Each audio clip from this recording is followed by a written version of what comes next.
Onako Raero, I'm joined by the famous Irish Chebandula. Abasinga mumanga Irish Chebandula naye nga ye Daniel Irish Kanyerezi. Irish is your name? No, actually not. So around my senior 5, nina waliwo kijuice kye twasomanga nakyo. Kati kijuice ekyo abantu bangi bali bakyegwanyiza naye nga ate batya okwogera nakyo. So kati ate nengenda mbeera mu frame yakyo nembeera mukwano gwakyo netukwatagana netunyumya. We became very close. So she proposed tugende ku date. Bwe tugenda ku date twagenda mu hoteli ezimu ez'ebbeeyi. Tutuukayo eyo nga buli omu akola order ye. Naye obuzibu bwali bwa ssente nti ye mukazi wattu yalinamu 15,000 nga ninamu 3,000. Naye nga ate ebbiru yali 2,100.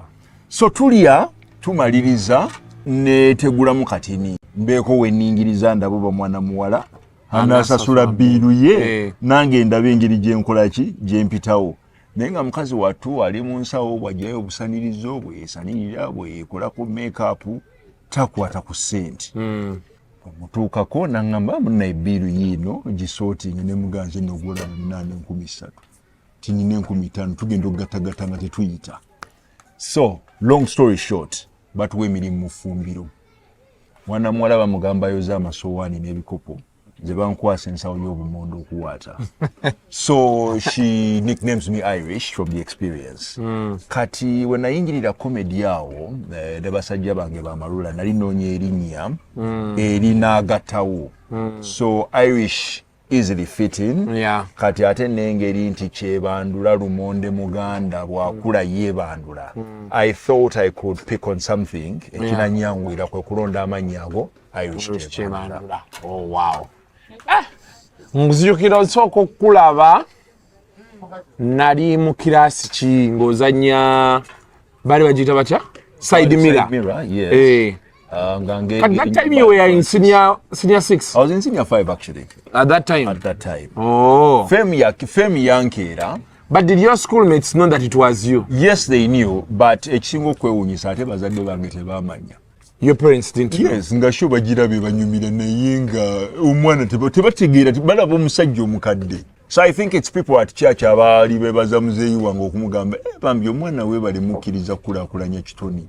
Omwana nga tusanyusa n'ababuuza omwana kigwe mwogirako nti Dani gwe tomulaba ku TV TV kikyagwe tiga WBS abeera n'abasajja abo abamalula akawungeezi kamu lwa tuli awo tulaba sho ne muzeeyi ngenda okuwulira nga vibe ndaba ndala nnyo nga musirise naye ngenda okumukyukako bwe nti ndaba bw'atunuulira TV bw'antunuulira ne ŋŋamba kaakati omukulu antegedde. Ate kasana kyusaamu ku luba bwe nti n'ategeera ono mwana wa munju n'ampita n'anzizaako ebbali n'aŋŋamba byatandika ddi ne mugamba amazima agaliwo nno tuli mu mwaka mulamba nti mbadde njagala oveeyo and you concentrate on school ne mugamba ate nvaayo ntya twarecordinga dda episodes ahead naye nga ate episodes teziriwo twarecordinga nga every week on a Wednesday because the show would air on a Thursday. So naakuleka Kyebyali byangu honestly omuzadde yenna babeera bamanyi edda baatugamba nga ebyo ebintu byonoona. You know, I was also doing drama in school. Yes. And my mom used to tell me biveemu ogenda kwonooneka toyina future, you know. Naye ate interestingly ekitone ekyange oba oliawo saakyezuulamu.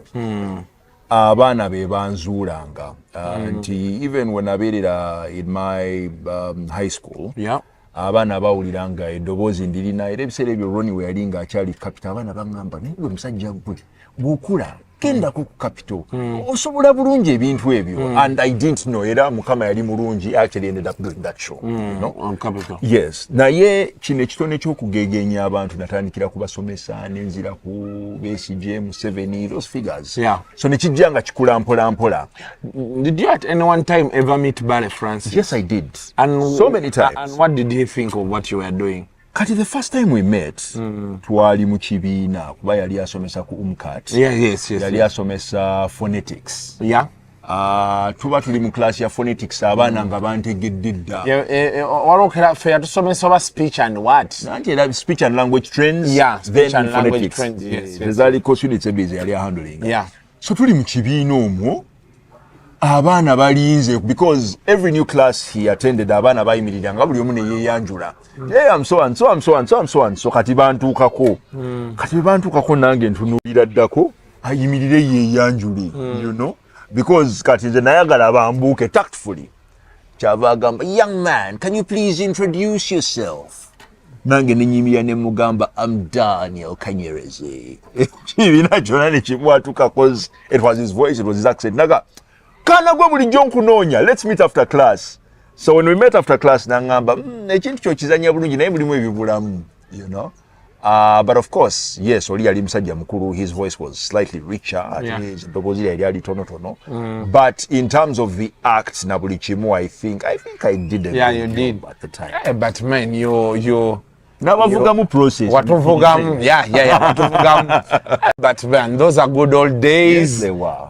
To imagine that WBS went down it is sad I up to date I don't know the story of WBS and how it went down especially when the guy had acquired that building at Zimbie but man WBS defined our childhood side mirror Nsitano, Power Rangers, waliwo kigundi kyetwalabanga nga bagenda underground cartoon eyo gyetwalabanga it was not actually a cartoon there was Teletubbies there was Late Show Straka Late Show Jamagenda African Rhythms yabeerangawo ku Saturday Yali Saturday, was it? I think it was Saturday. Dennis Mawanda, yes. But Dennis Mawanda Oriotya, Ndudo Mulava. Then there was Woman of My Life. Yes. Touched by an Angel. Generations. Kati abantu abasinga aboogera ebyo ebintu. At most they are 40. But most are between now. Wow, they are between now. Abali aggressive with television, I think 30 plus. They must be around 27. 27? Yeah, kubaka di omuntu gwe bazala mu 2000. Ati yali 24 years. And between 2000 and 2006. That was the peak. Because of WBS. It was 2005 to 2008. When nakikubira ku WBS ndowooza okiraba kyekyo after that awo netandika okukkirira ennaku zino Straka mulaba alina Straka TV akola Facebook oba ne TikTok ndowoozinze weiti ali mu kugaba ndowooza ddagala lyali akusala mugejjo I think I watched one of her shows byogerera nnyo and she's lost a lot of weight I don't know I've also seen her man when you think of those days, they were the golden days of television. Yeah, I think those were the golden days. Those were the days we had prime time celebrities. Nti gundi oyo tumumanyi akola ku TV, gundi akola ku radio. Lately ekintu kyakyuka, you know. For you to get famous, weyambula bweyambuzi wali, a TikTok runs live and you famous, you know. Then you earned it, you worked for it. You had to give reason to people. Okujja okukulaba ku TV. Otherwise baba tulina kyobagamba nga nabo tebalina kyakulaba. Ate TV zaaliwo ntono nnyo. WBS owange TV station esinga nyiga 25 ku TV yo WBS already batunaga Mese azina pade amoti bonna baalimu actually. But you know people used to do that stuff you used to do at school. Yes, they did. Yes, they did. Oh, the side mirror. Abantu ne be branding into my moniker, makeup when nakozesanga. Like I'd be invited for speech days at schools, genyo mukuru, you know. Kati ate potula mu audience nga abantu tebakumanyi tebakutegera kuba nawe oli mwana muto kati ng'omala kwambala. N'oleeta act naga, hey, yo no. Yeah. Wakwata bale. Most of our people do the obvious. Yes. But I don't know how you guys thought of it. Mga katukwate bale. Kasuku, ndi musajja mulokole era akkiriza Katonda. And I think one of the things byenzize nzikirizo babyendabyeko. Nti Katonda bw'abakkiriza. Nti ye time yo ye season yo kyekyo. Kyekyo. Because how that act even came up nali ku Makerere High nga ngegenya omusomesa bamitanga Sebatindira ono yayinanga eddoboozi ddene nga bw'ayimirira eno n'ayogera he projects it ng'awulika nga laddu. Hello, what are you doing there? Can you please go to class? Abaana ne bavuna emiwabo. So I would actually do that. Abaana ne bavuna emiwabo.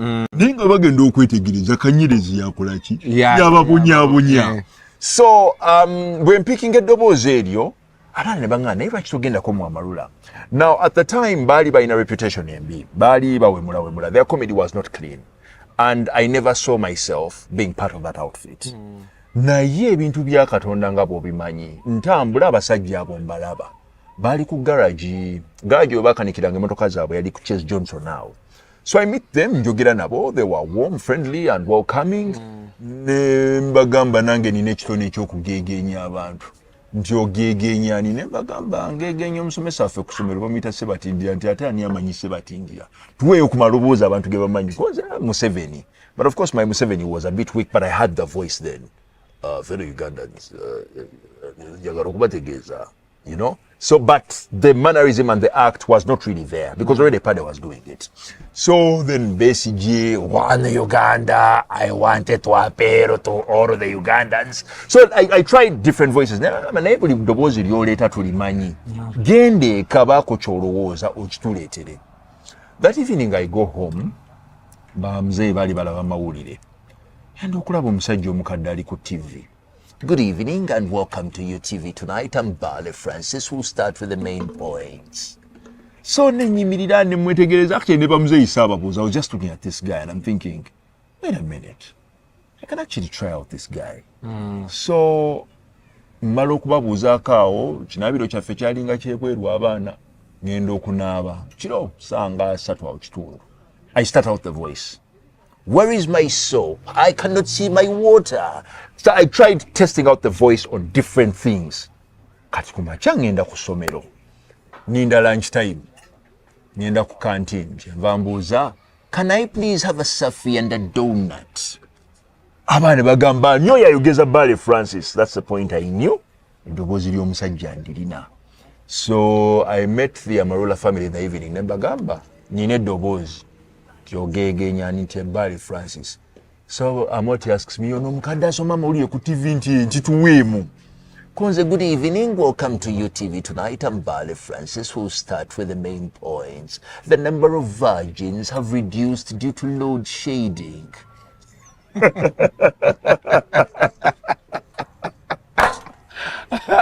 Never Abasajja ne bafenseko. Actually, that's a solid act. So they tell me that weekend tugende ku Wallet Pub e Kabusu to perform.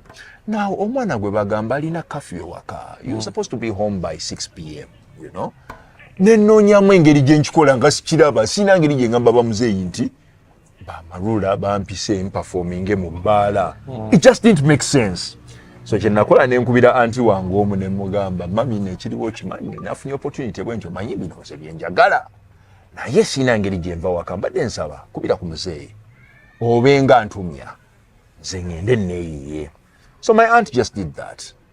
Nengendayo ku Wallet Pub kati ne babuuza ne kati makeup tugenda kukola tutya. Kati wabeerangawo buqueen dance awo nga bulina powder.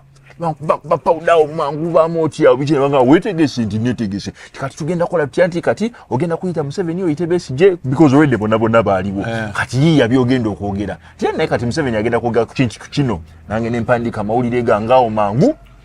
Twali ku Wallet Pub Kabusu wa Amon.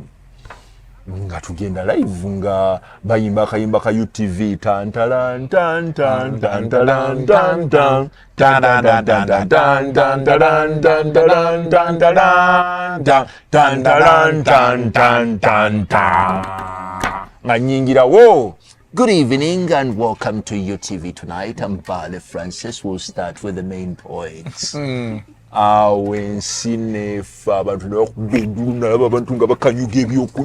was a whole different experience. And you're like, wow. I'm like, wow. Because like, I'm in between the act and I'm thinking, okay, what the hell is going on here?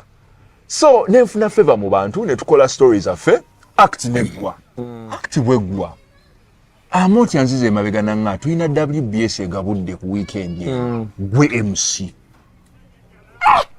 nze MC WBS egabudde na kivubo. Everything just didn't make sense. Yeah, but it was happening fast. But it was happening so fast. This was a Friday. So ngamba anti wange nti ekiriwo n'okimanyi nti abasajja bansiimye era baŋŋambye tugenda kola ku WBS egabudde era ngenda. Nti mwana wange genda naye kati kitaawo tugenda mugamba ki tyazi bwe nvaayo ngenda gendeka nti naye obudde bujja kuba buzibye nnyo anaakiraba atya kasita waze ne uniform ojja genda kusomero then enkya oddeyo.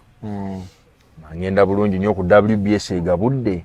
Little did I know nti segment yaffe nga bwe twali ku TV baagiragasa abaana bandaba because they knew oyo ye Kanyerezi yakola eddoboozi lyani lya Muzeeyi Bbaale. So anyway nga tuyingira bulungi na kivubo nga tugistorminga abantu nga bakuba enduulu nga tugenda ku stage nga tukola ekintu kwata omuzindalo introducing omusajja oyo. Now remember the crowd of WBS egabudde is different. You're looking at D2s, abantu ba wansi. You're probably thinking they'll not get the act. But these guys are insisting.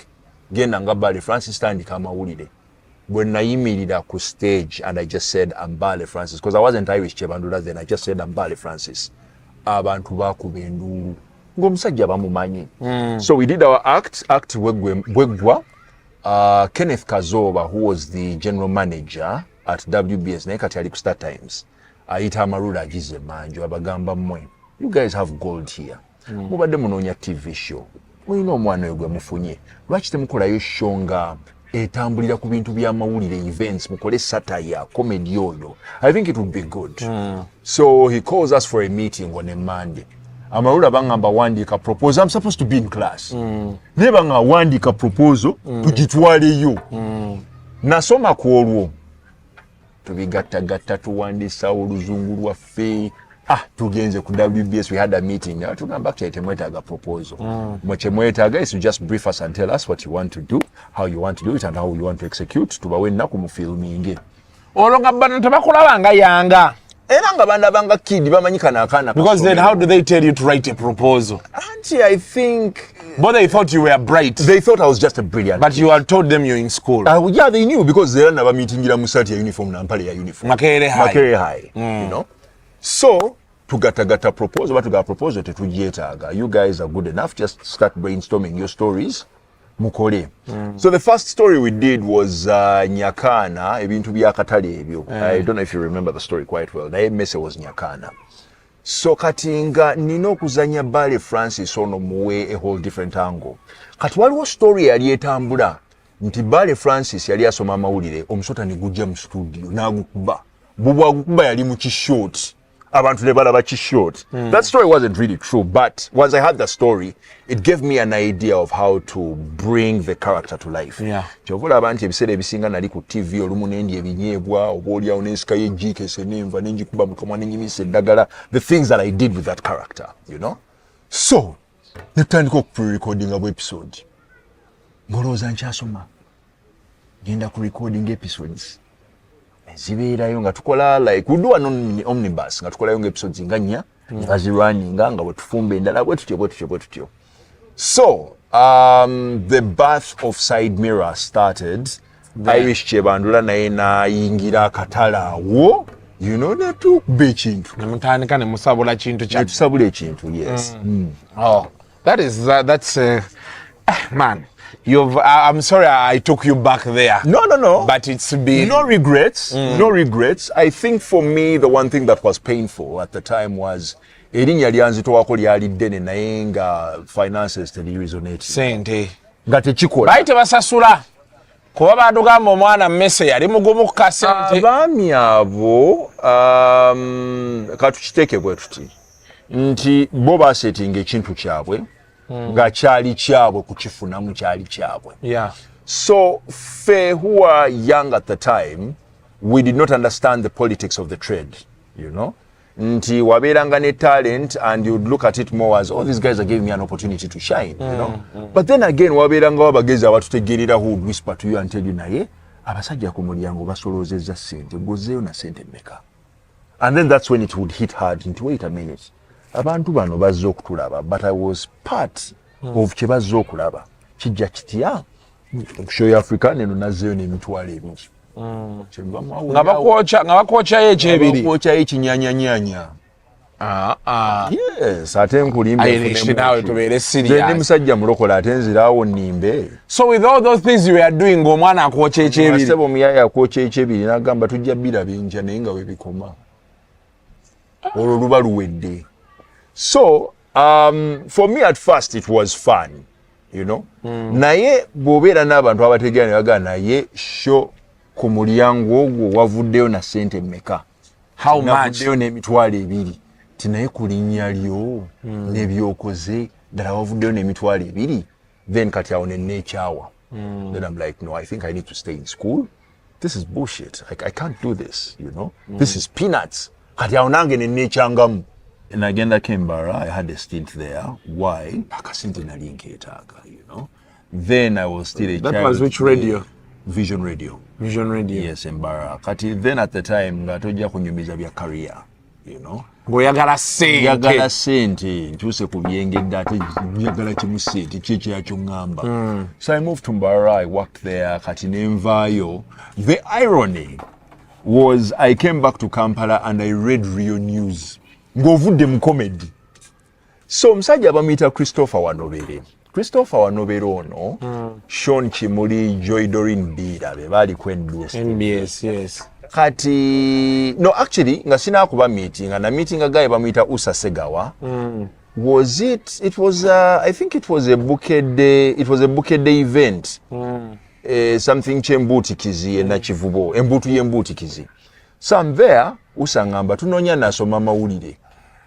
Nemukane gwerekera okunzanyisa nangamba gwe jangu gwatolooza biri ebya Irish olooza abantu babimanyi oli Irish abeera n'ennoni gwe jangu ng'oli clean soma mawulire gwo. So of course nagenda ne confidence yange n'oluzungu banteeka mu maaso ga teleprompter. Actually tewaliwo teleprompter rolling abakwata nga mpapula za gundi ze bali batayipinze kule bateeka wansi w'eriiso lya kamera osoma ebiri awo. So nimbijobojjaawo sajja ne baga akaana nno kajja kukola. So Christopher Wanobere hires me as a news reader.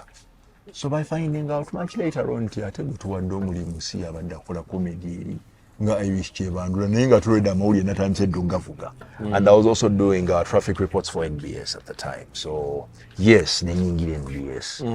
Nembeerayo mba ndi ku NBS awo UBC Magic FM is rebranding. Banoonya abantu. So somehow someone swings it by me nangamba wange. Tukunoonya, can you come through for an interview, later CV or credentials or tuku-interviewing. So nga ntwalayo mpapula zange ku UBC nze nga nsigala ku NBS. Kati they hire me for Magic FM bansaba okukola a talk show on radio naye nga simanyi nti ne talk show bagikalinga ne bagiteeka ku TV. So of course my bosses were a bit unhappy and NBS nga balowooza omusajja atuliddemu olukwalya mu lulime ne mu luzise. So I was asked to choose one. Ate munayo omusaala gweri gwo at least gwali tangible as compared to what I was paid at NBS at the time. Ninyindi. UBC ayinako time ng'esasula bulungi. UBC sijja kulimba that time emitwalo 8 gye baatuwa ng'ogiwulira nti 8 nga kati eno wali osoma amawulire ng'oli ku mmeka? No bali bampa emitwalo 3. Naye abaana abo abali waggulu awo 3. Naye bambi ate nabo okuzimpa you needed to also understand the times they baalimu. Bambi ebintu tebyali. Anyway, NBS was struggling at the time. They were really struggling. Yeah. Era bwe batuuka n'obbagulira era embeera yali bano bayite bannagula. Yes. So kati of course ze nalimba ze nti abwe nkuŋŋaanya wali ne nkuŋŋaanya wano bali Kimathi wali nzikirirawo bukkirizi nga ndaba kikola. Naye kati munnange taapu emu yalina okusibwa for the good. Yeah. You know. So you moved to Magic. So I moved to Magic. Nenkolayo ebyakabi bingi nnyo on their morning show nenjikuba Radio City opens up. So Radio City, I think that is where you and I met physically because then wali owandiikira red paper kati osekaki sese genda maaso. I think that is where we met physically. I remember. So we meet at Radio City. Yes. Briefly. I think you had brought them a concept of what you're doing now, and they didn't really look into it at the time because of how they wanted their station. Yeah. I think they wanted to stay away from gossip, bitchy. They just wanted to play good music, and they didn't want controversy on their radio. But you came through, we met. I didn't twagala na nnyo ne kigala nga twerabeeyo bwe twebuuzaako. Buli omu n'asindika kyasindika. So I did Radio City. From Radio City, I joined Capital. Yes. I moved to Capital as a weekend I think that presenter. was your biggest money move. It wasn't actually a money move. It was move weyebirooto byo. Because eriyo yakusomera abaana already baali bakwadde obunnabbi. So now it comes and it lands on you. And then it comes. So I think it was Sean Chimoli who gave me a call. Why yali PD at the time. Nangamba wange waliwo this jangu tunyumyemu. So I go in there and tunyumyamu ne nkola voice test. I meet a guy called Shafiq to cause a production. Ne bampitokola obulango mpola mpola. Kati nga banoonya replacement ya Moses Kalule who was living at the time. Oba yali agenda musajja watu I didn't know. But they wanted a guy to do a Saturday KT20 countdown and a Sunday morning show. Kati KT20 countdown has had heritage over time. Eyo show abasajja abagikoze bonna banini. Ne Juliana Kulu yagikola. DJ Ronnie Sempanji yagikola. You know? Now here I was doing that countdown. Man, that countdown defined radio. Ng'okumanya oluyimba nnambemu mu ggwanga ojja kulya bu countdown wonna nenga gye kizungira kisibira ku KT20. So yalinga tandika saa 12 to 8 p.m. So then nga bwe nvaako Alex nayingira ne dance force. So nyingira Capital mwami bamuyita George Manyali. He's still there as the PD. Nanesiga with sitting in for different presenters kati atao. That is when my career as a radio presenter or personality flourished because nafuna opportunity to be juggled on different shows. Nga bokumachawe bate baliwo Irish gundi taliwo jangu nejja nochapa. Te Flavia taliwo nojja nokwata mu AM to PM. So it gave you an opportunity okuba nti owulirwako buli mwezi. Ne radio kujimala all round. Yes. Nobo oliawo nokuba mu late date. I remember the first day I did late date I was like, what? I'm here, how? Nenzijukira abaana mikwano gyange. Nti abaana abo. One of those things that I remember, olumune getting a bit emotional. Omu kubwa yankubira nga ndi late date. When I had actually officially like assumed the show. The show, yeah. Yankubira n'akaaba amaziga nange ne mpulira okukaabira ku mpewo. Nangamba ddano obyoti akonze gyendi ontegedde tinedda njogera nani ntoyogera nange Benja. Bwe twasomanga ku Grace High Namavundu. Musajja gwe Katonda nga mulungi oli ku late date ojjukira bwe twatulanga mu kibiina ne twogera ne tukugamba nti musajja gwe ina kubiira eyo n'ogegenyanga Roni kati musajja gwe oli wano otuuse, you know. Oh man, that was magic. That was magic. That was the stuff of dreams coming true. Dreams coming true. And I think for me the journey jempisemu mu media, it's not something you equate to money and say akayumba kako bichi. No, it's not those things. It is these things. Nti abantu babakulabyeko mu hasongo yayana. Finally see you there. Aga musajja gwe mukama akusembeza otuuse, you know. And I was really humbled because mukama yampechi sana. Basheyo nabera Capital for 7 years and 8 months. And it was one by the grace of God. 2, Capital is a very wonderful employer. Nti right now nange oboli awo chinkalubirizamu akatini to join other stations. Nti ne move je nakola ku Next Media as their music director. It was because it was a group role, Charlie Chisava, you know. Naye namala kuyingirayo, a couple of things didn't go right. I just felt, no, I need to leave this outfit. Kangende mbereka. Then njogera nawe, you called me on a Saturday. Nongane musajja gwe bintu bya relationships bino bye wakolanga byotegeera ndaba abaana ku TikTok, they are wasting time, they are playing. Oyina ka studio munju genda maaso g'omuzindaalo oyogeri gwonkomyawo ku TikTok okutandika okunyumya emboozi zange za love the relationship. And actually I have to thank you for that. I need to give you your flowers, otherwise oba oliawo my studio would really just be doing bulango nga bwe buzze. I didn't see myself in the line of content creation, but kati jendi, and I'm getting heavy on it. I'm getting heavy on it. Yes. So as we wind up this first part. What your part 2? Tugenda kola ne part 2 kuba we are now into 40 minutes. Oh, yes. Okay. Yes. Yeah, bana Range Rover cho chachina. Range Rover. Ku Capital. There's sometime I came there when is your son was there. Yeah. Now in Gawori. Yeah. Range Rover ajiparkize direct mass. Omugugu motoka nga guli awo. You know one thing I like about Capital? Yes. They they may not be very big stars, but at least it's the station I know they pay money. Yes. Capital pays. The Flavia now yareta akamotoka ako kali ka RAV4 nga bwakajja. Yes. Brand new konna kali. Hey! Kworo naliwo. Najja. Everybody, congratulations Flavia, bichi. Nenturo ya akamotoka wenti. Ya, sajja bafuna sente wano. So when I saw that Range Rover, I was like, man, Irish, you've really hit it. Range Rover yo, nebaza mukama nti navuga ku Range Rover. Era kati omuntu yena tasobola kudya kuniragira ko kungamba nti kunyumiza mbozi za Range Rover. Ekitegeeza kati Spice tasobola kuvuma. Era inavuma. Abatavuganga ku Range Rover. Mu bintu byamwe bya Spice. Mwe Spice. Yatuvuma lwa Range Rover. Akati gwe yagivuga 10 years ago. Was it 10 years? It was like how many years? Because it's I got that Range Rover in 2017. It's almost. Yes, and I drove it to about 2020. Yes. Range Rover yo, naye mukama katonda atugulira bye tasobola kugula na mikono gyaffe bana ngalo zaffe na busente bwaffe. Naye nebaza mukama nti navuga ku mugugu gw'emmotoka ogwo. Naye ombuuziza Range Rover love story yaffe yakomawa veka emasanafu. No, actually I was living in Lugala at the time. Mvuga mpita Kasubi nankulabye nzikirira Makere ntuka kubitala nsala. Mbana kaita ku Makere College School ngendo kuwulira. Nga kiki ekigenda mu maaso. Kumbe ebyuma bitandise okugwa mu kkubo. Yes, parts of the car were falling on the road.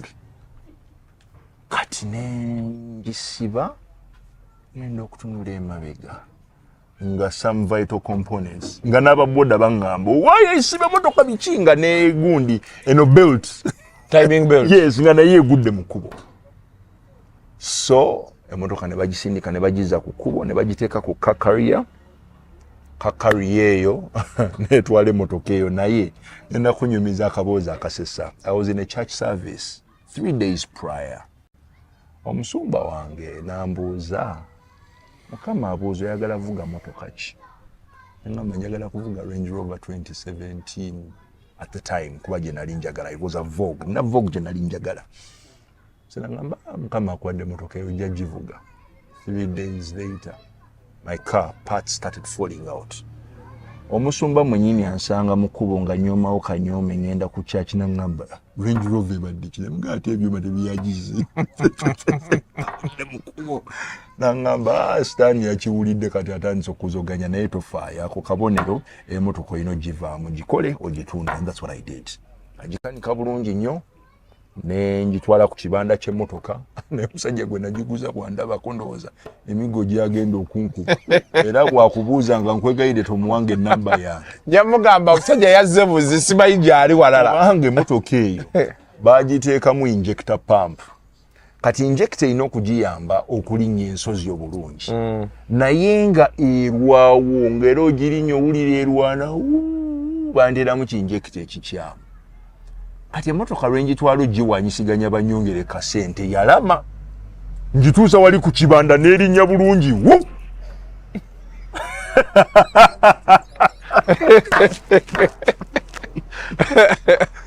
Nomala okukwata sente. Nenkwata omugaati gwange nenkwata n'emmotoka eddala gye baali bampadde kasana funa lwogubu kusaddamu kulingiriza by'emabega naga kanvuge emmotoka eno nve wano. Naye mukwano gwange abali mu kibanda nkubira essimu n'angamba owange omusajja ali wano akaaba amaziga nti wamukuziza emmotoka envundu agikubye ekimuluzo jambuza ate motoka erinnya onze munnange by'emmotoka bwe bityo naye atandikiraawo gwe wali ofunye eyiyo nali nfunye actually nali nfunye ka Volvo naye ng'ate ne ka Volvo ako nange ngenda okketegereza ng'ate nange bampadde mulambo ate nga fuel gauge olowooza ekola ng'akalimi kagwayo tomanyi mafuta gonywa nga ne bw'oteekamu amafuta tekambuka ebintu bya Uganda bannange womalirako nga nawe tebakulekedde bannange ebintu si byago but going back wali yes. why these movements, all of these? Okay, those movements can be attributed to so many things. Number one, ngenda kwogera ng'omusajja omulokole. Moves ezimu ze nakola at the time zaaliko obusibe. Obusibe. Mu bulokole batusomesa obusibe nti bw'oba tonaba kusumululwa nga sitaani akuyigganya akuteekako embeera. Mu mbeera ezo mulimu ez'obusungu, obutakola kusalawo kulungi, okupapaapapa, okupakuka, tolowooleza mu element yo. You know? You lack the spirit to discern what is right from what is wrong. You know? So emyoyo egyo gikulumba nti akantu katono nnyo omuntu agamba ekintu kitono nnyo n'ogamba what the fuck is he saying? You know, I can leave this place and go elsewhere. Ate nga bambi bakwegayirira, they want to keep you, but you're thinking, maybe it's about time I get onto something fresh. Naye kati ekyo saakibikkulirwa era saakimanya until I experienced mu bulokole kye tuyita deliverance in 2015. Nti when some of these things left, ebimu ku byannyambako okubeera ku capital okulwayo the time that I did there. Yes. Irish, oli mulokole? Ndi musajja mulokole. Osabirawa? Ntera okwekweka emutundwe ensangi zino gye ntera okgenda. Wa Pastor Tom. Naye ate waliwo ne church eziri okumpimpi mwe ntera okwekwekako ez'abasumba abaninaanye. Because sometimes ogenda okulaba ng'eri either wala oba ogenda kuvaayo pretty late noga kansabireko wano okumpimpi. Ne Pastor Tom alina church, alina radio. Bajiba kuweyo gundi radio show. Obeera okole, hey! Because man, radio is, you know... Ngenda ku radio ya Pastor Tom mbagambe abasajja ba Mukama bijuice nzembirina. No, you can get a gospel music show where you do a gospel music show. Now, so that is Irish Chebandola Kanyerezi Daniel. I didn't expect that we are going to go this far. Now, mu part 2. I don't know interviews on zitya musajja gwe. Lwaki? I think we had a conversation about doing this a couple of years ago. Naye omusajja ono biki byagenda okumbuuza ku seeti ye. Kati now that you're telling me about part 2 simanyi. Lwaki tukigalira wano? No. Ngende makubo gange. We are going to have a part 2. I don't know how explosive your part 2 is going to be. Omukulu ono kati agenda tubuulira waali. Kati ate waali wagenda osinga okuinterestinga naddala gwe omukyala, naddala gwe omusajja. Wagenda kuinterestinga nnyo because he's now doing something from conversation eri gy'agamba gye twayina. He's doing some pretty cool work with this studio at home and on TikTok. And that is where I want you to pay attention the most. Bino bye tubaddemu ebisigadde, that is the past. Raw footage. Kati tugenda tunuulira the present. Yes. The things he's handling. Temporary present continuous. And from his survey, abasajja abasinga tebaagala kukola ki? Tebaagala kuwasa. They don't want to be in serious relationships. In serious relationships, men don't want to commit. Yes.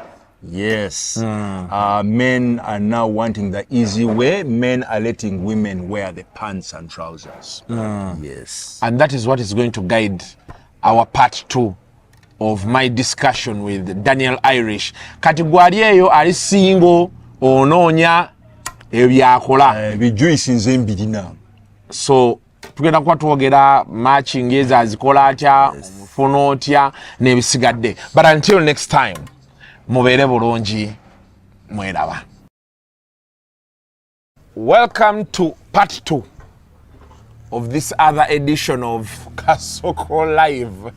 sebo kachai kagenda kusanga kachai kandize bagenda kale takusetyo janywerako kachai okay no ekyo tokyeraliikirira kubanga kyekikopo kyatuuse dda nesimanyi lwaki restaurant zikola nnyo ebintu bino tomato sauce bamuleeta ebijiiko ne bijja akatawulo ne kajja babeera abasembezayo salivary glands zisembere kumpi yes obeere eager but the trick is every time you're eager to eat you're going to want to eat fast okutemangu.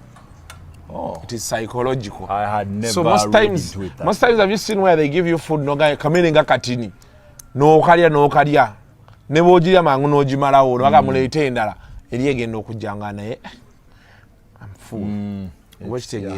Yeah. So man ebintu bya love but those love shows on radio why are they that strong? One, they address something emotional.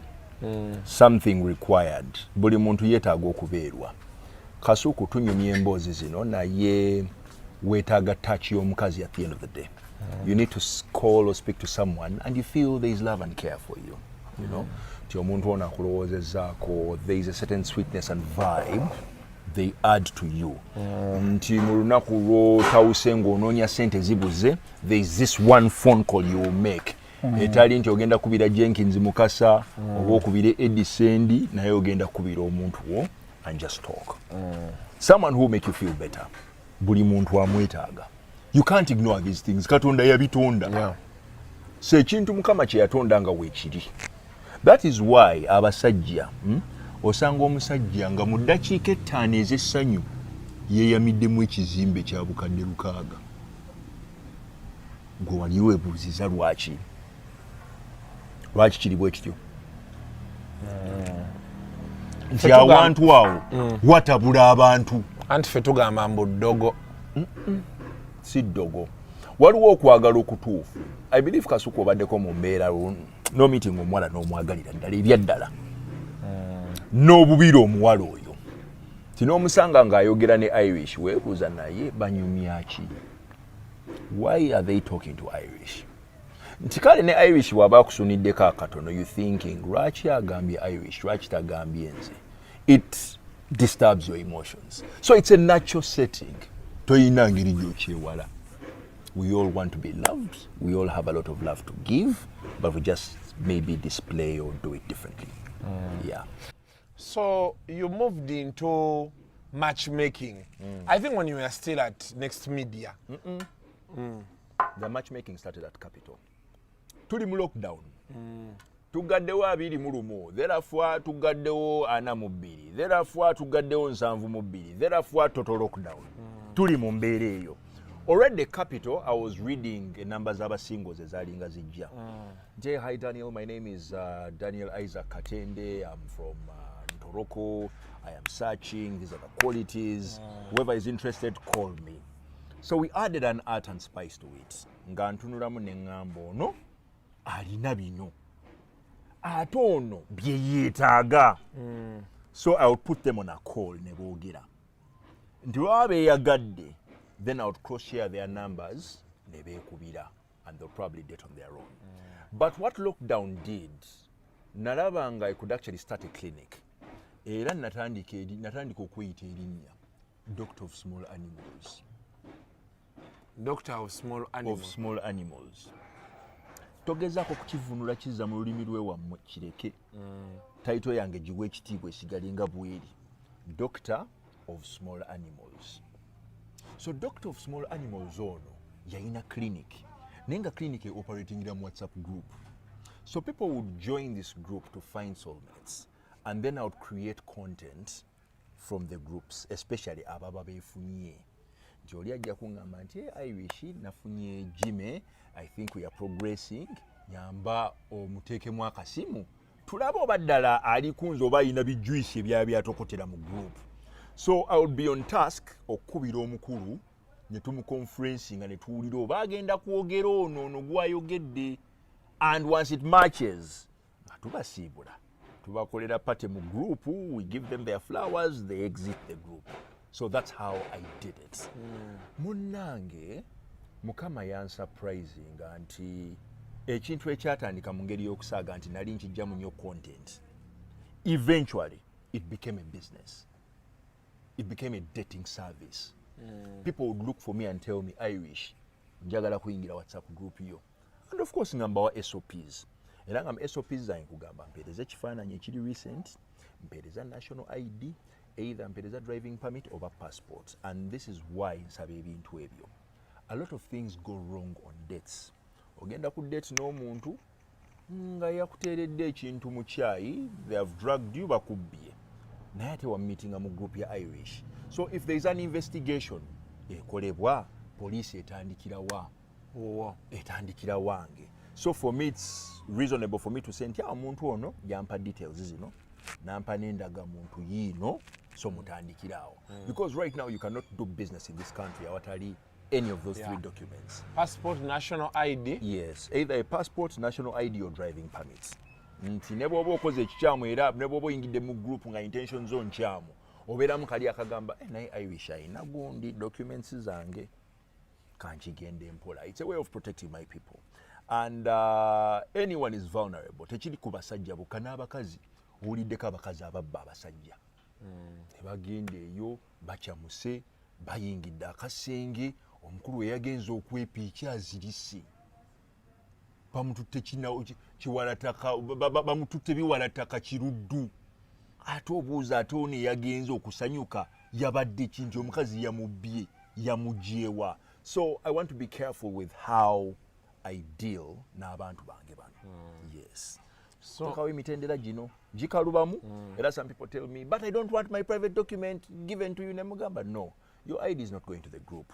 Ekifaananyi kyo ne profile gy'ompeereza yegenda mu group. Kubanga abaagala okukwana balina kukulabira ku platform bajje mu inbox yo. Nze eno ID, it is a measure. Buli ajja agimpa. Oba toyagala tojja. It's a standard. So kati bw'obitandika mu lockdown yawo. Tandika lockdown, funamu couples, actually natandika group yasooka. Naye mukama nsaasire nga bakwano bange bano abalina akawuka akaleta mukenenyo basiriimu nga mbatya.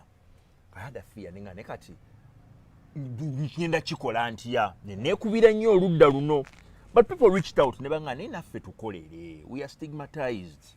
Twagala naffe okufuna relationships naye obuzibu bwe tulina abantu abalinga ffe tetulina we tubajja.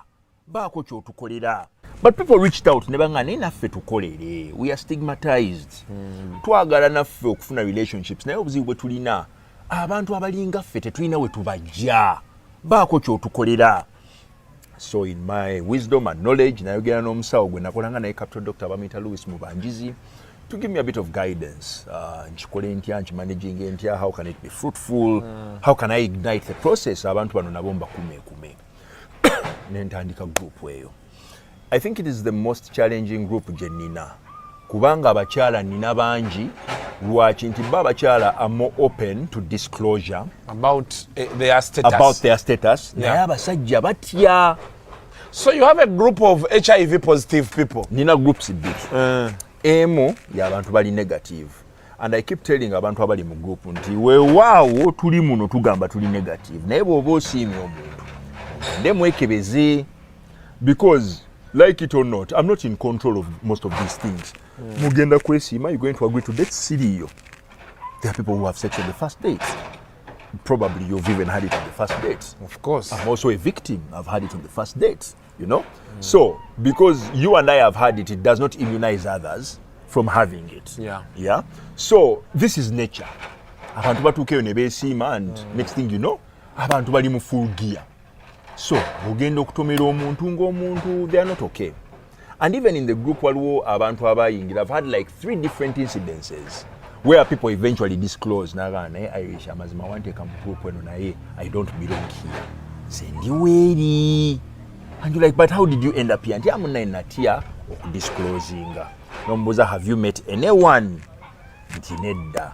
But then eventually you give it a week and write on the platform. No gambe, hey, has anyone had a conversation with so and so? Please inbox me. I would like to have a chat with you. So no yogera n'omuntu oyo n'omubuuza, hey, kati how far did you go with this friendship? Mbuulira amazima. Bakubuulira amazima ng'omuntu omubuulira nti munnange omuntu ono did they ever try to disclose to you nti embeera yali bweti? Nti no. Oba yes. Naye Mukama yansaasira, I've not had cases where oli yasiiga munne. So it's why I split those groups. Yeah. Yes. So you have a group of HIV positive people And who are looking for love. Who are looking for love. Abakyala bano sandyagadde kwogera nnyo mirimu gye bakola because I want to protect my people. Waliwo abantu who are probably watching this interview and they are just waiting to take advantage. Nze abantu abange, you don't take advantage.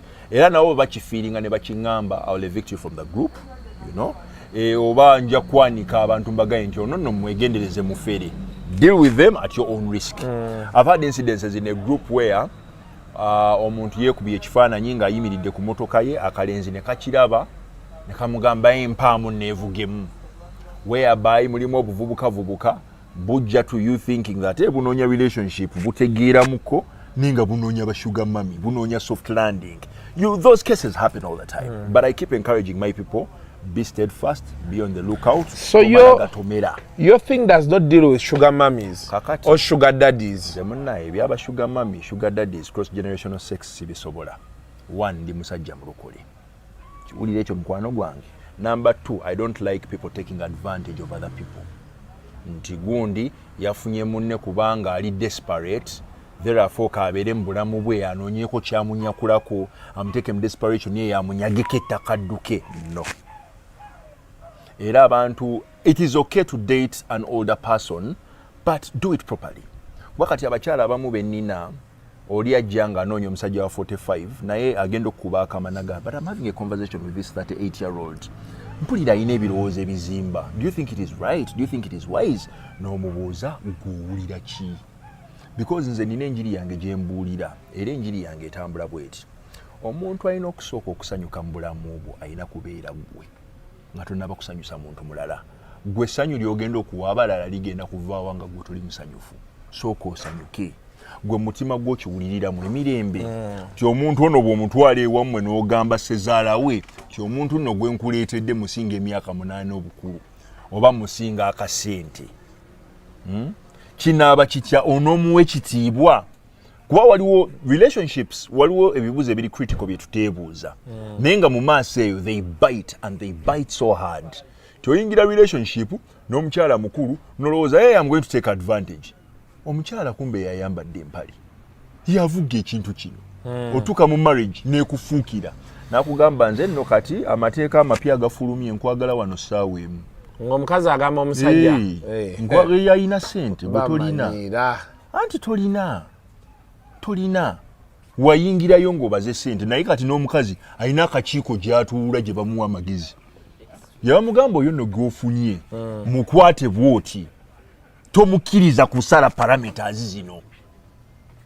Akuwadde motoka ovuga ki Range Rover, Mercedes.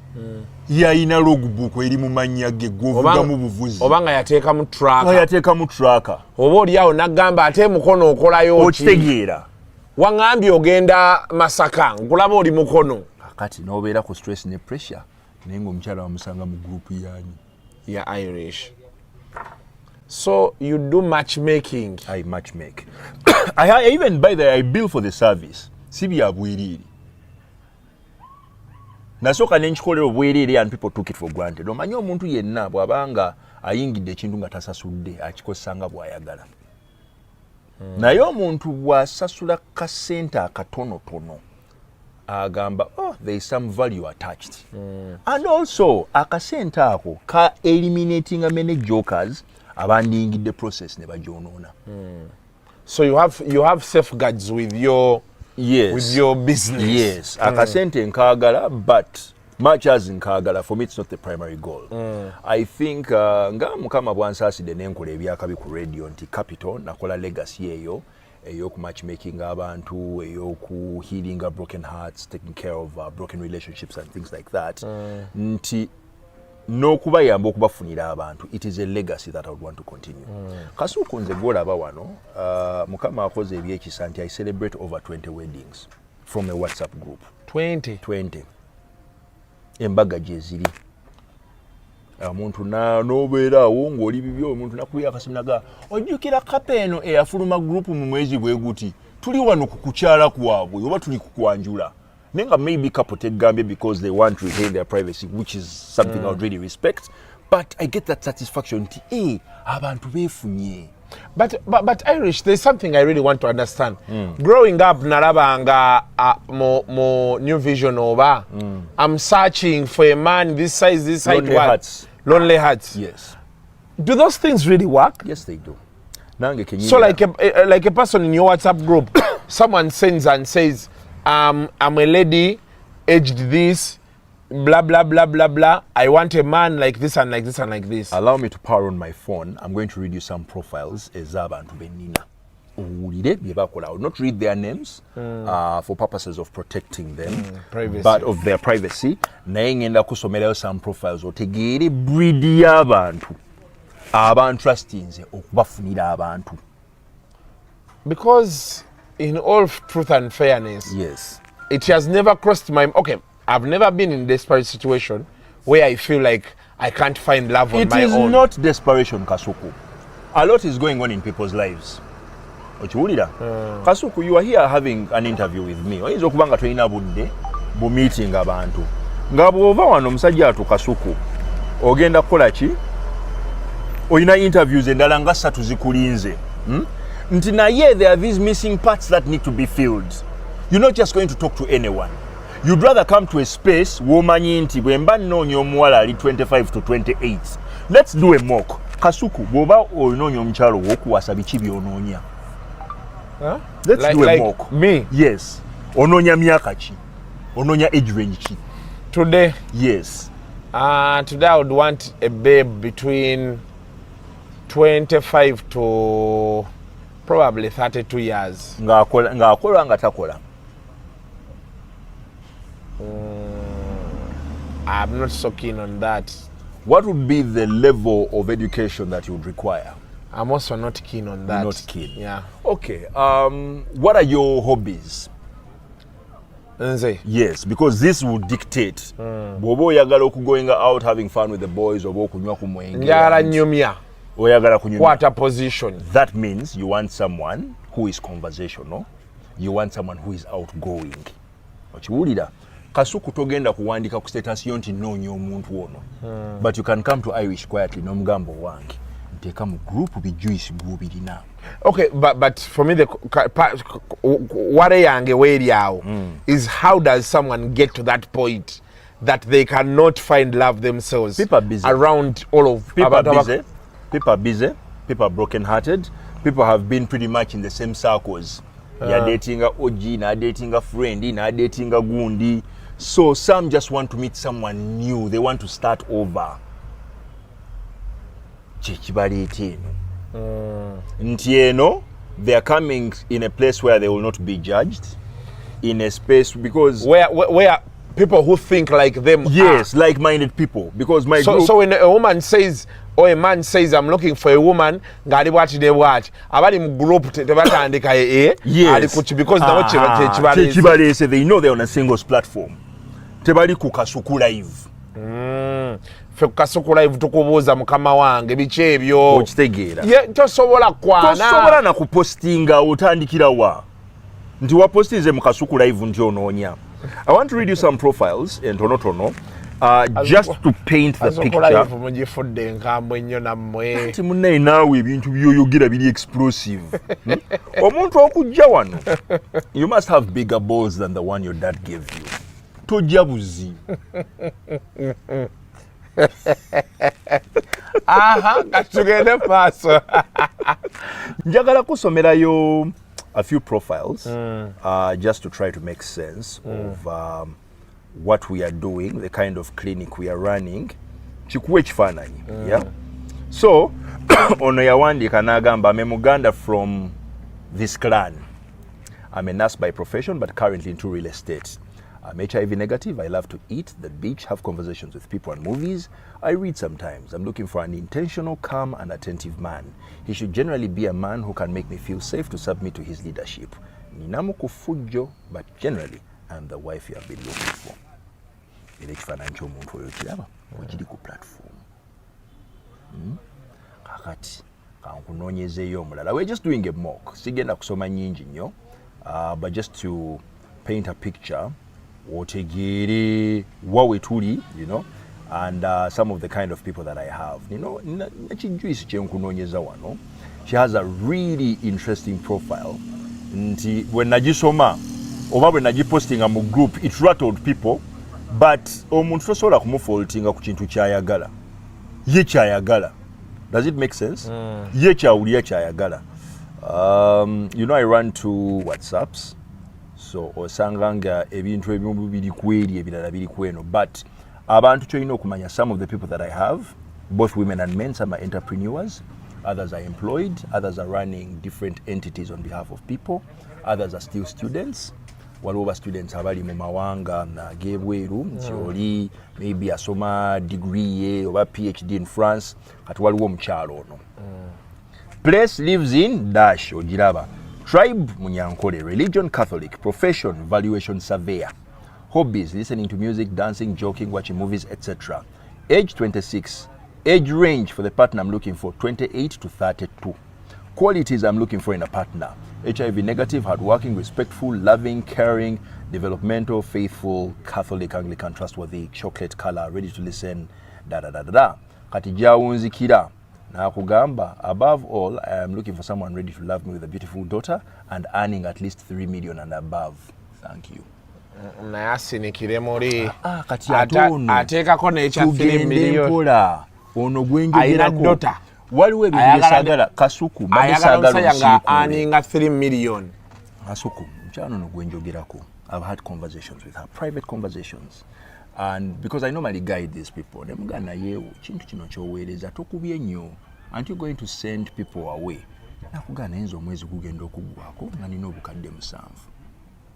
So the bare minimum omusajja gy'aleeta ku ttebo, at least ajje n'obukadde 3. Tumanye nti bwe tuba tukoze savings account, I will put in this much, naye ajja kunsika ku mukono. Nti bwe tuba planning for the future, if you want to own something, this is the direction. So her intentions mean well. Nti ku haso ye n'ebyakoze tayagala muntu ajje buzimu bulamu bwe ready to just grab and just take away. You need to be of substance relative to her. Exactly. You have to meet her halfway.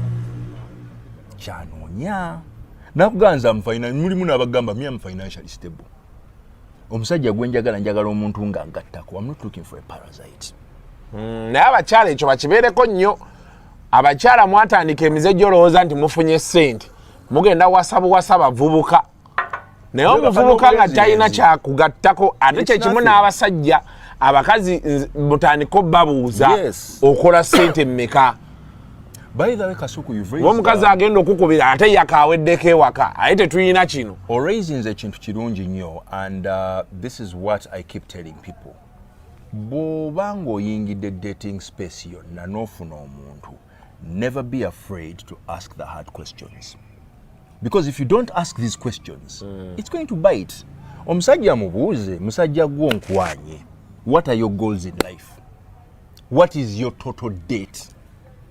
Osulawa, opangisa, ozimba, oyina yakataka. What is your family history like? Taata wo yawangala ne nnyina mbufumbo. Boba anku bo bali kuki? What is your social life? How do you spend? Are you a big spender? Are you a small spender? Are you a miser? Are you a provider? Ask those questions. Nti by the time you surrender yourself for gamba nti kangende n'omuntu ono, you have an idea. Nti waliwo byajja okugamba that you live and test yourself. Olabe, is this guy a provider? Bwe mugamba nti munenja akusiba ku nviiri. Kimuluma oba ayanguwa okumpa. Acts of service ze ziri zitya. Does he care about my people? Yalubirira ki? Nti, because at the end of the day, embozi mugenda zinyumya. You're gonna have the sex. But there are a lot of components zemuyino gata to get this relationship working. And I keep telling people this. Nti bw'oba onoonya, waliwo ebintu by'otalina compromisinga. Nti wandiika ebintu 10 by'oyagala naye bino 5 byentandikirako. Na bino 5 byensobola compromisingako. Kati for me, Kasuku, take it or not, nze sobola kuwasa mukyala oba sobola kwagala muntu atali mu kutya Katonda. For me, that is paramount.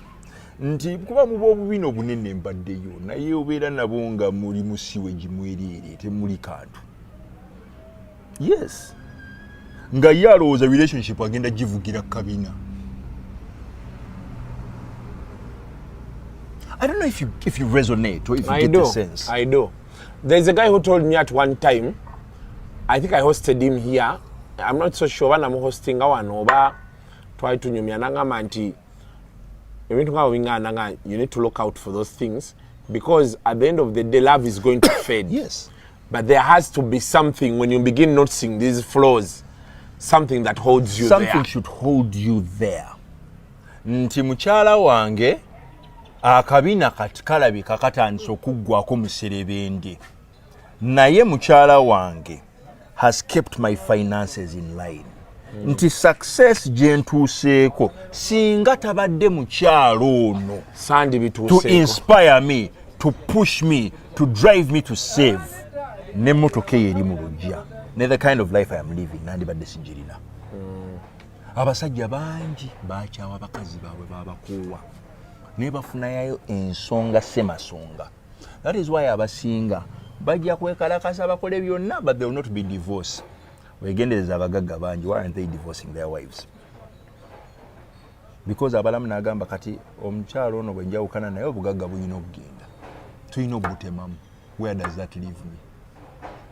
Naye kiki ekirala empozi tulina abaana bano tebambi abalabiridde bavuddemu abantu tebanswazizza.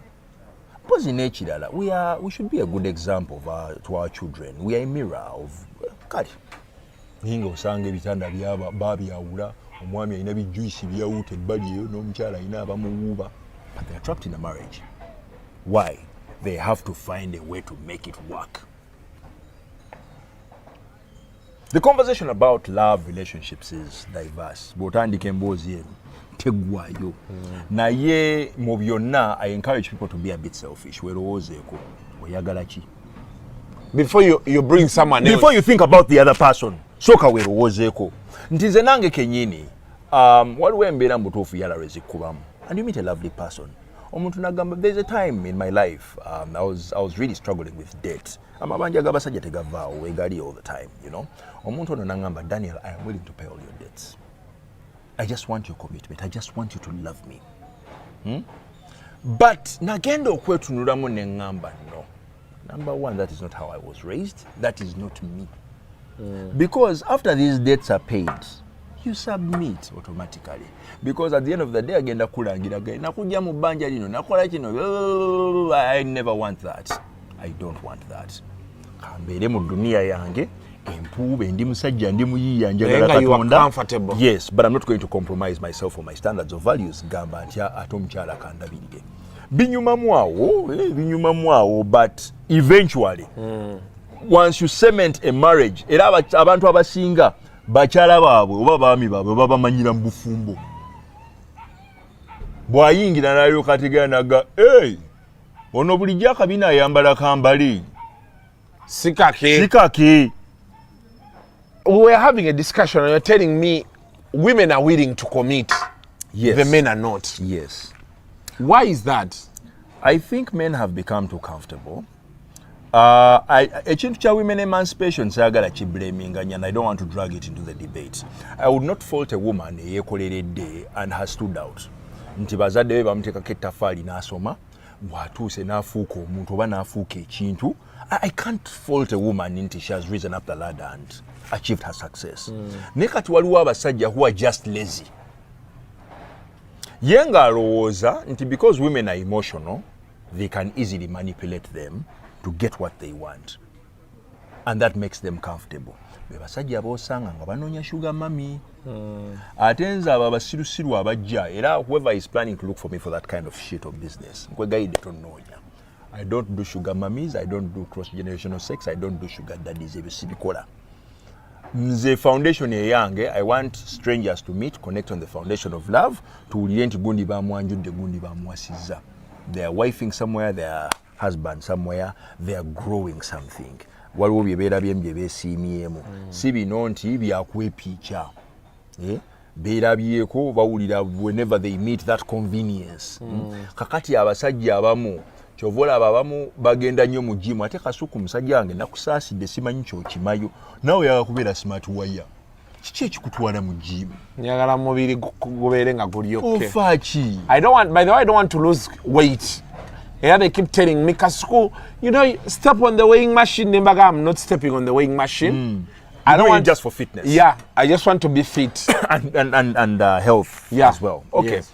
Ne kati abasajja abasinga tebakyalina mirimu gye bakola gy'amagezi bakola buno bunyama balabikire bulungi abakazi babanyakuleko bye babanyakula and move on to the next woman kati bwe bulamu obwabwe that kind of life that is convenient nti yajjamuwa 5-6-10 minutes of pleasure mukyayagala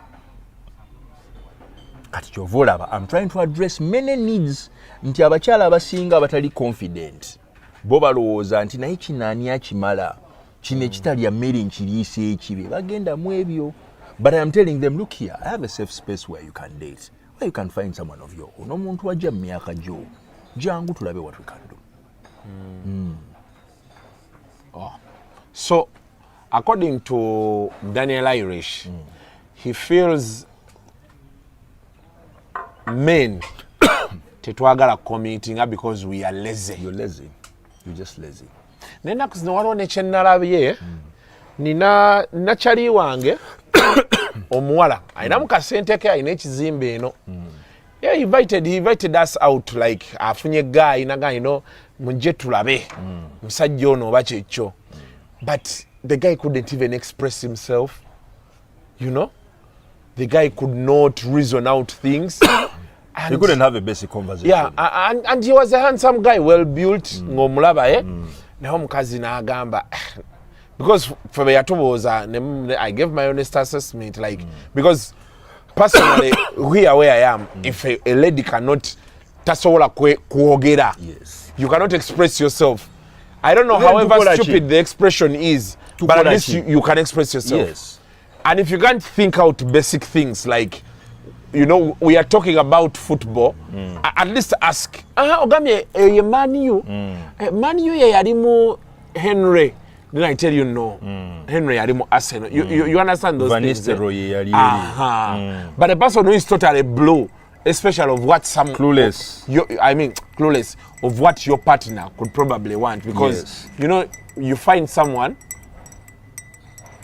nga tayagala basketball naye mukyala wa ayagala basketball n'atekinga time n'agamba ke kandabe kyova olaba mu group yange mbasaba profiles nti ompeereza profile n'ekifaananyi kyo and I'll put it in the group nti omuntu yenna akiraba bw'asomamu something should match with what they like before they inbox you. Omuntu bw'obanga ebintu byo by'olina tebimatchinga talina business naawe. They should just look out for the next person we are going to post on the platform. Oba omuntu ajja kumbuuza mu group oyinamu abantu bwe bati because bw'aba zerating a profile was sharing and I can search through my phone and say okay waliwo ono tandikira ku ono. Yes. Well, it's a new one. It's been happening in those far more developed countries. Yes. Matchmaking is happening, but I think one try to not picking anyo. Yes. It was so much on radios.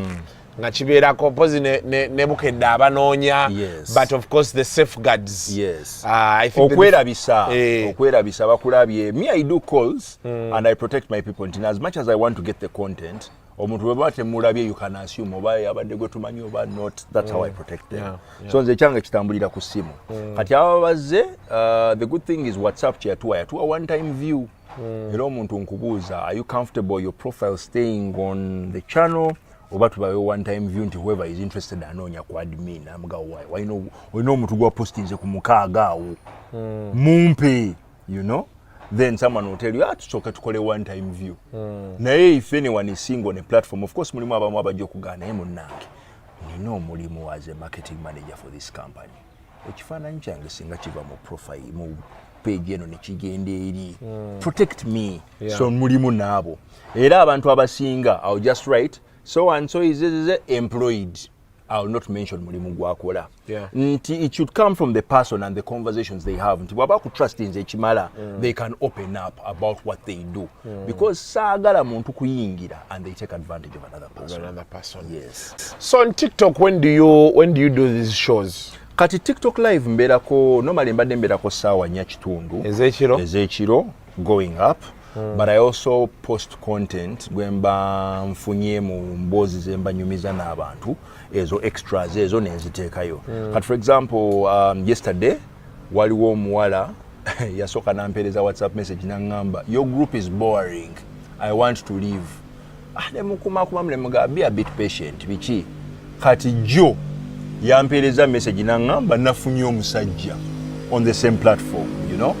So nemukubira nambulira story era nakapini nze on my TikTok at Daniel Kanyerezi. Bwe video bubiri obuli waggulu. At Daniel Kanyerezi. Yes. On TikTok. On TikTok. Yeah. Kati embozi gye yaggweredde. Omwana ne mugamba nange ogamba ofuna omusajja naye badde njagala tumukubireko tulabe is he on the same page, because him being on a dating platform asobola okuba nga ina bijjuishi byakola ki byalaba byayogera nabyo. And mukama yatukoze bulungi. I called the guy, yayogedde linnya lya muwala, nayogera ne plans ze. Omuwala did not want to leave the group. Guy ngagamba affe tute tufulume, we need to try it out on our own. Tetwetaaga kubeera mu group. Ne mbagamba saa mukaaga exit. Era olwaleero they exited. Batandise kintu kyabwe. Because what's the essence of staying on the group ate mwefunye ate abalala baba texting? That is confusion. That is confusion. Yeah. Get out and concentrate on your own. So on TikTok at Daniel Kanyerezi, you can get to him. Yes. You watch some of the shows he's doing. You follow. Yes. Yeah. Kati naddala bakadama. Awo ku TikTok kijja banguyira. Yes. Naye I want to warn naddala bakadama. You rarely get sex. Muchamuka. Boba, when you come to join him, ask the relevant question. Don't be so emotional. Yes. And don't think it's going to happen like magic. Yes. Because you post ekicho gwe kyoli. Yes. N'olinda ayagala gwe. Nze change kiri different muko, echange ne bwe mbanku matchmaking nze. Mine is a bit private. Yeah. So omuntu ngoyagala a private and exclusive service jangu. Kakati zokuyingira group yange actually kankuwe requirements zonna. So kedadala, I need a recent picture of you. I need a copy of either your passport, your national ID, or your driving permit. Netaga profile, a standard, a basic one. Tell me your name, your age, your profession, your hobbies, qualities you're looking for in a partner, you know, and the age range jononya. Because okungamba nti you are 23 at ononya wa 58, it doesn't make sense, you know. Ngamba nti you 23 ononya muntu ali mu 30, 40, that is reasonable, you know. And then bompereza profile eyo nja kubiringa emitwalo 3 just to join the platform. Naye kati mulimu bana abangamba Irish nze tonteeka mu group. Nze nnoonyezaayo abasajja, let's have conversation. Gwe nsiimye, we cross share numbers twogere. Kati awo ninyisaamuko, I bill 200,000 for that service. 200? Yes, era ku mitwalo gy'abiri nkufunira abaami banna. There are days, mukama abadde ansaasidde nti by the time I make those calls, I assess these profiles. Nengamba bano bengenda okukubira biki ebimatchinga between them. Bwe mbimanya, then kinyanguyira. Nti sometimes omuntu ayogera n'omuntu omu babiri n'asalawo and they get into relationships. Ekyo kyo mukama abadde akinsaasidde.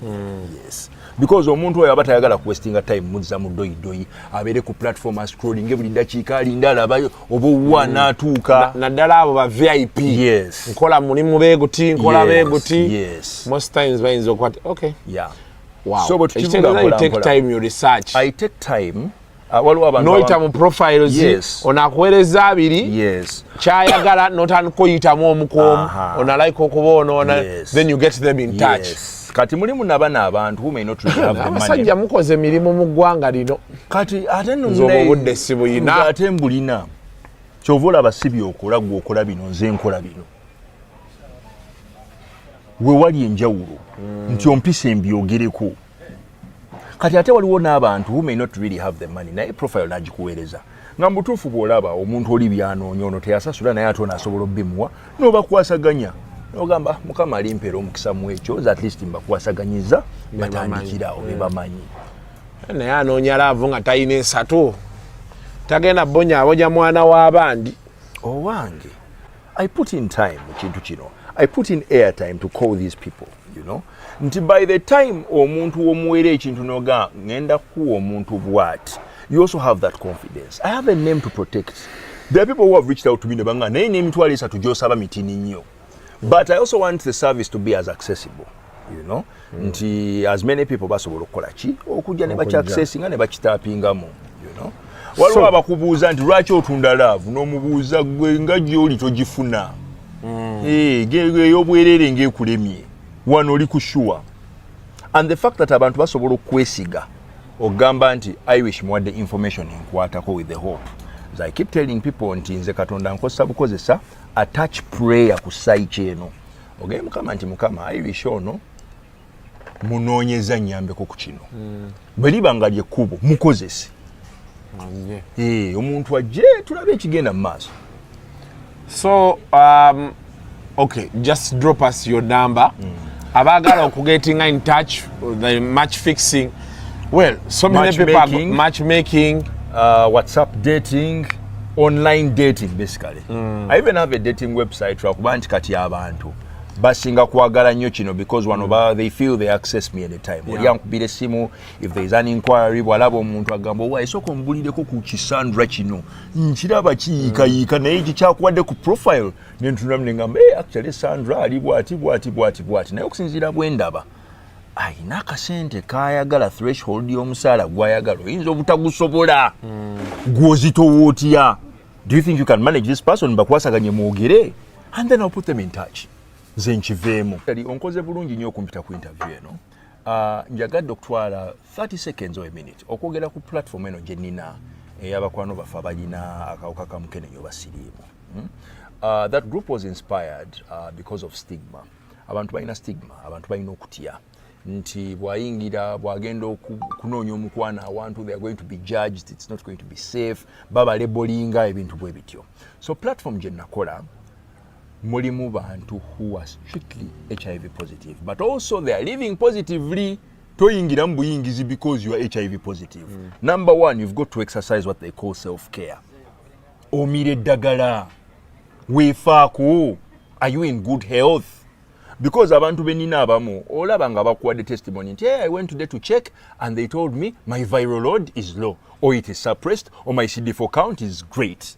I read those stories every day, you know. Nti owulira stories about immunization nebagana ye ate ffe abalina kano batugambyeyo tetugendayo, you know. So there is that support gyebeewa beekumaakuma bezzaamu amaanyi. So the last thing we want is for a guy who is going to come to the group agambe oh ndi wano ngenda kufa ndi kiruddu. Nonsense. Come with a positive mind and attitude to that platform. Ojenga nawe omanyi olina kyogattako, olina okuba nga olina kyokola mu bulamu bwo. Tetunoonya bunoonya abantu bakkuba nseke nga Kasuku bw'akiyita. Tunoonya abantu who want to get ahead in life. Nga biri byonna bikoze naye nga waliwo ekintu kimu kyokka ekibulamu. Relationship. Kasuku nina couple, I think about 3 weeks ago.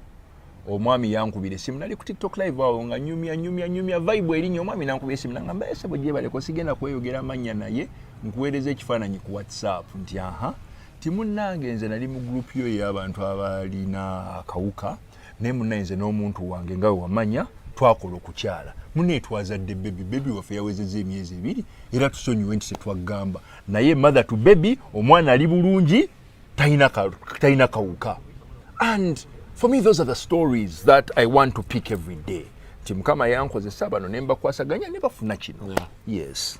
I think it's a very important message, that yes. one. So he has 2 groups. Those with living with HIV, neyammwe basingles, abali ku normal. Yes. Ate waliwo nenda gye natemyemu because recently waliwo abakyala who came to me with a complaint ne bangamba naye group eno nga ya vibe nnyo. Nti oli aweereza ekifaananyi n'agamba I am around Mutungo and I am eating pork. Muliwa. Ne bangamba tuyambe otukolereyo eyaffe 35 and above. So ne mbaddira mu mulanga gwabwe. Kati what is even interesting nti n'abaami abali mu eri group abali 40, 42, 43 benali nsuubira nti they would jump onto this opportunity. Banyweza bifo byabwe ne balemera mu group ne mmanya bano baagala butoototo era vibe eyo ebawoomera kati nembaleka. It is actually why nakubira essimu, when was it, the other day, nakugamba wange nina abaami bennoonya who are mentoring men banyambeko, because eno tuzimba government number. It takes a lot for a man to invest himself and hone certain skills around another man who is knowledgeable, who has a support system. Kyoyo omwami aba yeefuddeko kati be babasajja oba abaami bennoonyeza class eno. So bojja jangu ng'omanyi nti waliyo groups 3. Waliwo 35 plus, 34 and below, na wabeerawo eno eri special interest. Okay. 07 0780 10 33 33. Ye nambe basobola ogiyisa ku screen. Omukulu ajja gituyisiza akawo 0780 10 33 33. Bijuisi nze mbirina, abasajja abakolamu nze mbalina. Tobanoonya walala wonna, jangu ewange. Doctor of Small Animals. That name has already. By the way, bitibwa nina bingi. Doctor of Small Animals, National Badminton Champion.